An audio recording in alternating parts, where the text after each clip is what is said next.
And welcome to this week's episode of the Coordinator's Corner. Dr. Mike Prince here with you from the Open Mic Broadcast Network. And to start things off, we have offensive coordinator for the Prairie View A&M University Panthers, none other than Coach Mark Frederick. How you doing this week, Coach? I'm doing good. How about you, man? I dare not complain, sir. Congratulations on the road win. Started a little slow, but finally got things in motion, man. Finally give us a recap from your bird's eye view. Well, we came out. We didn't get the ball first, so the defense went out first. We got the ball. We got out. We were a little sluggish on that first drive. We went 3 and out. Then the next time we got the ball, looked like they had woke up. Guys came out, started playing, man. We drove down and we scored, and we didn't look back from there. They played well. Trayvon had a good game. The running backs got going. So it's always a good day when you can rush for over 2 and pass for over 2. So yes, should be sir. a good day. And didn't give up no sacks. No sacks. Offensive line really has been the quiet storm, Coach. They've been consistent, and it seems like they're improving each week. How are you seeing this line develop throughout the course of this season thus far? Well, coming in, I knew they were going to be our backbone. To me, I think that was the deepest group on the team, even though we got depth all across the board. I thought the offensive line was going to be our strong suit, and it's showing up. Man, we running the ball, we throwing the ball, and they protecting. So you can't ask for anything more, from the guys up front. Yes, sir. Now, if I'm not misunderstanding, you have full autonomy on play calls throughout the course of the game, being the offense coordinator, correct? Yes, sir.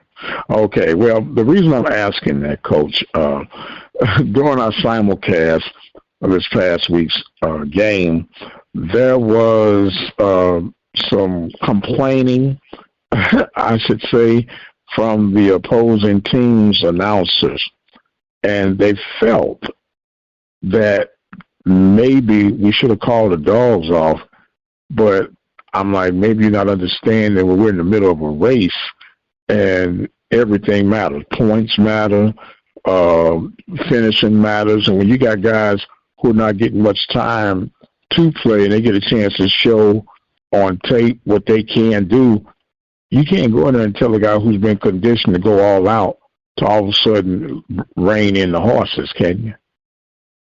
No, we don't do it that way, and we don't intend to, so to say, run the score up or try to embarrass no one. We put guys in, and we expect them to play at a high level. And I'm not cocky. I never will be. I never was. I wasn't raised that way. But I heard, I hear, as coming up through the ranks, I hear coaches all the time say, "It's my job to get my team ready to play. It's your job to have your team ready to play." Yes, sir. Yes, sir. And just to piggyback off that a little bit, after we got up a little bit in the third quarter, we pulled Trayvon out and we basically ran the ball the rest of the third quarter and all of the fourth quarter. So if you want to say we did call the dogs off, but hey. Well, the one play in particular that's standing out was, I believe, third down deep in the territory, and it was a play action pass for a touchdown. And the questionable, I guess, concerns were, well, why are they passing and they're already up so much? But once again, you got to get your guys ready to play. You never know when the next man up kicks in, and you still have to execute your plays, right? Yes, sir. Yes, sir. If they're talking about the last touchdown, if they know anything about offense these days, everything is pretty much a RPO, run pass option. So it was a run play call, but if you still blitzing that late in the game, his next read is to throw the ball. So he did what he was coached to do. Look, I chuckled listening and hearing it, and I'm like, hey man, I've been on both sides of the ball, and the bottom line is you got to execute. So because you're lacking execution on your end, doesn't mean I have to just roll over and play dead, regardless of what the score is, but it is what it is. You have to go past that execution from beginning to end, as you mentioned, with the slow start. Now you're on this final stretch, Coach. I don't have to remind you what happened last year.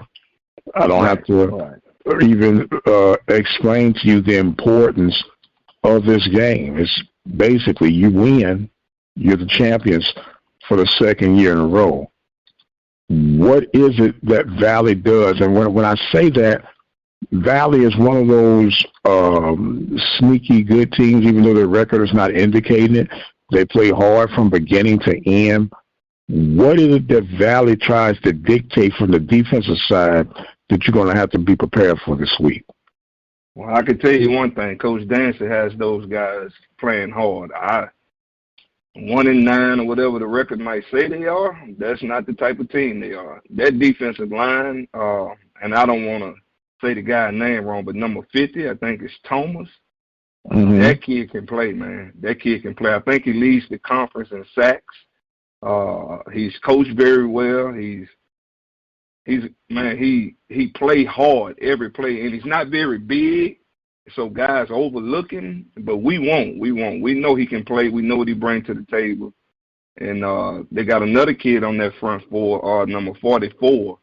He's another big kid, man, big physical kid. So, I haven't watched a lot of film on him, but I just started watching it, and from what I can see, they front four, they'll get after you. So our O-line going to be tested. They're just the type of ball club they are. They old blue-collar workers.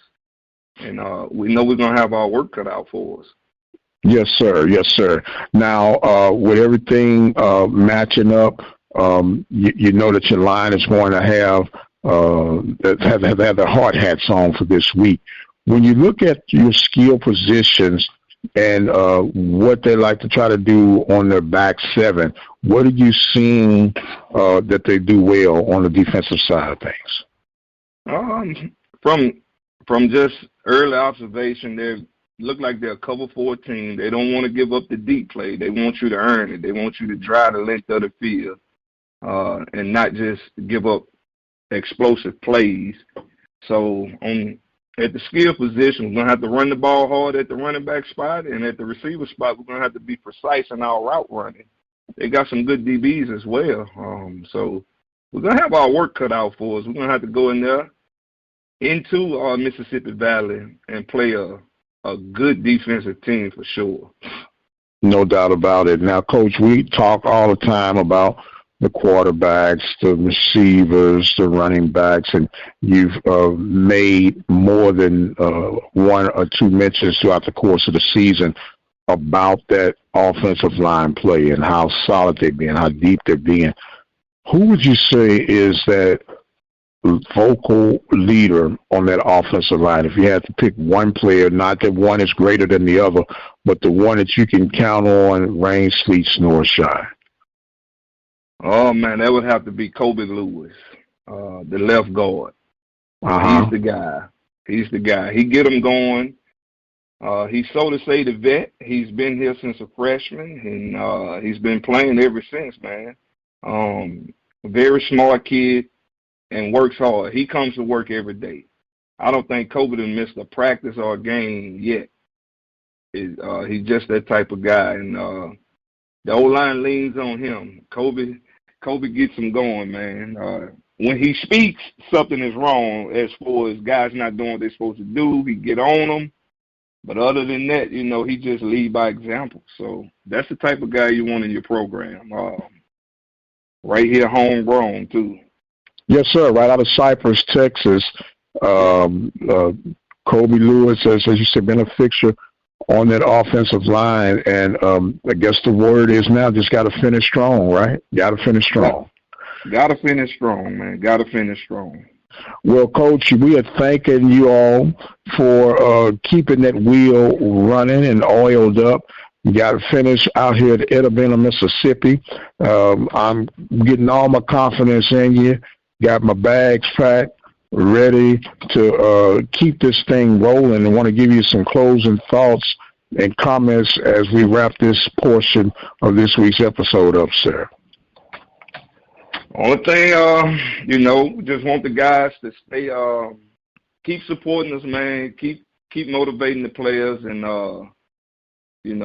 just try to help these guys to finish strong, not only on the field but in the classroom as well, and because they are student athletes. So other than that, man, we're going to keep rolling. We're going to keep chopping at the bit, and we're going to let the chips fall where they fall.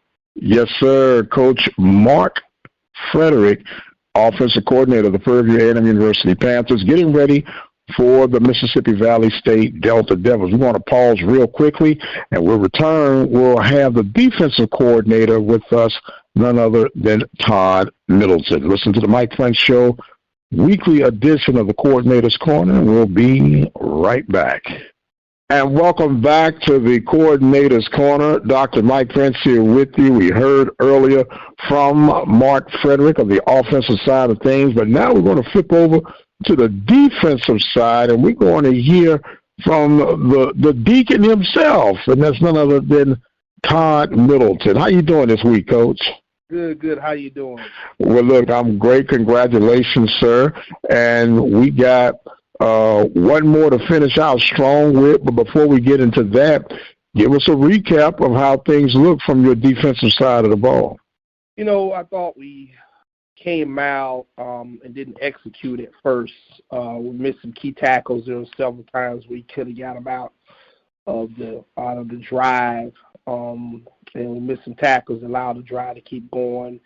They ended up getting a field goal, and then we gave up a big play to allow them to get within score range again. So we started out 10-0.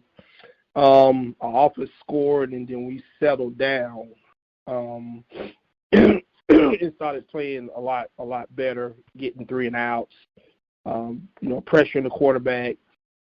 We got to do a better job of getting them down on the ground, but we did pressure the quarterback, made some errant throws, did a pretty decent job of stopping the run. So, and then with that, our offense gained momentum and just continued to score. And as we got the 3 and out and get them, short field and things like that, I thought it was just a great deal of complimentary football after those first 2 shaky drives. Yes, sir. So you get to get your feet up under you, and you go out and execute as expected to execute. Now that you have this one behind you, you stand on the road. Bags are packed to finish up in Edabina, Mississippi, against the Valley Devils. Now, when you look at Valley, I explained with Coach earlier session, this is a team who is way better than what their record is indicating. And what is it that they do well on offense that you're going to have to be concerned to make sure that you don't let get out of hand this week? Well, they have an explosive, powerful running back. They can churn out yards. They can break tackles and keep the chains moving. But then they have, some explosive, dynamic receivers. So we've got to be really, really balanced on being aware of both of them and doing a good job of doing what we can to limit them from being effective and getting to a rhythm. That's the big thing where they feel like they can go out and make plays at their will. We got to have the wherewithal to understand that, to execute and keep those guys, under control, bottom up, do a good job of getting our offense back the ball. Okay. And when you do that, man, it don't hurt if you score a little bit on the defensive side of things too, huh, Coach? Oh, definitely. That's definitely just all part of it, playing complimentary football. If we can, get some turnovers and get some scores, that'll definitely be something that we would definitely cherish. We're going to put an emphasis on that. So, along with tackling again. Yes, sir. Well, I was just going to say, when you made the mention that the back break tackles quite well, that and third downs has been somewhat of an Achilles heel for the defense. I don't know if you agree to disagree with that or not, but when you look at that, what can you do at this part of the season to try to correct that? Oh, the big thing is just, repetitions during the week and really putting those guys in that situation, practice and things like that. But we do have periods of practice where we go against the offense, and it's really what you call good on good. And during those times, we got to do a great job of emphasizing getting those guys off the field. Because, great running backs every day at practice. We see great receivers and an athletic quarterback. That's the thing was tough, too. Trayvon is extremely athletic. So we see this in practice, but we've got to do a really good job of having those guys be aware of those situations. And when you're in that situation, you don't take the lesser of the two. Let's say if there's a deeper route and a shorter route, you don't jump the shorter route and give up the deeper route. Just things like that you got to keep harping on with this team. In a lot of ways we're experienced in certain positions, but then we're young in certain positions too. Okay. Now, when you break down that scheme of attack from the defensive side, those on the outside looking in, that would be what you almost consider like a soft zone play. Is that not correct? At certain times. Depends what you're doing. Yeah, you want to take away the deep and break up on the short, but then there's times you want to cover everything and you're coming with pressure. So, the thing about it, if you keeping guys, where they can't really predict what you're doing, that's just that's the surprise of defense. That's the element of surprise that, keeps our offense from getting into the rhythm. And I thought we did a good job of that once we got going. Right. Now, does it determine the matchup as far as man-to-man skill sets, whether or not you do any man coverage, or is it just going to basically be the scheme of zone coverage? No, there's times you definitely got to play man. There's definitely times you got to really, lock guys down and understand that. You can't just play all zone all the time. Some of the best defenses in the country, most of them are based on man. When you're talking about, the FBS teams like, your Alabamas and places like that, they are definitely a man team because that sucks up all the air, all the openings, makes the quarterback hold the ball. So you just gotta, just choose and pick when the situation is right. And just I think it's just if you're good with a mixture of it, that's when you're good. You don't know when you're running zone and don't know when you're running man. That's when you become really good. Yes, sir. Yes, sir. Now, I've been noticing of late a lot more aggression as far as blitzing, inside and outside blitz.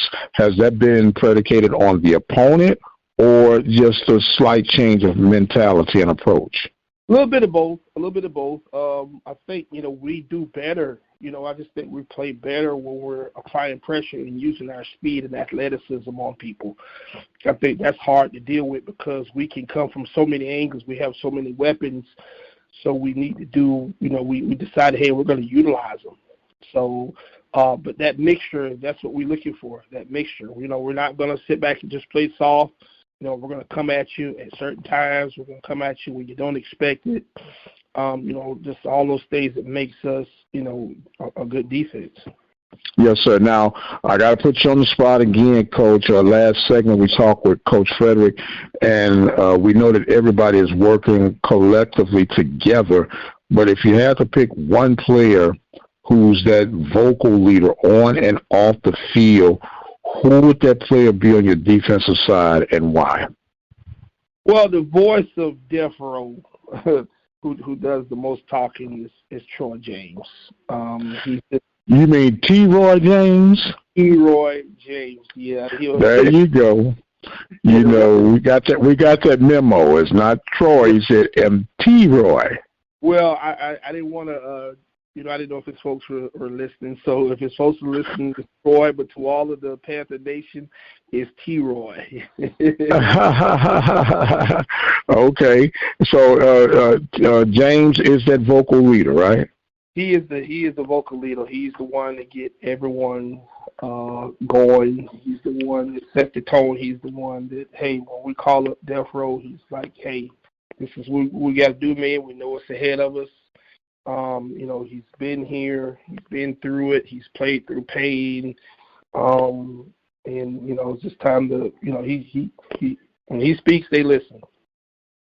Very good, very good. Well, Coach, when they speak in Urbana, Mississippi on this week, let them speak victory, let them speak consistency, and more importantly, let them speak finish the process from start to finish, get it done. Now, you set a trend here these last couple of weeks, Coach, and we're not going to break it, man. And look, I'm not putting you on the spot, but I like to hear your fellowship and bring in them congregations. What you got for us this week, man? I got a little, what do you want the Lord to say?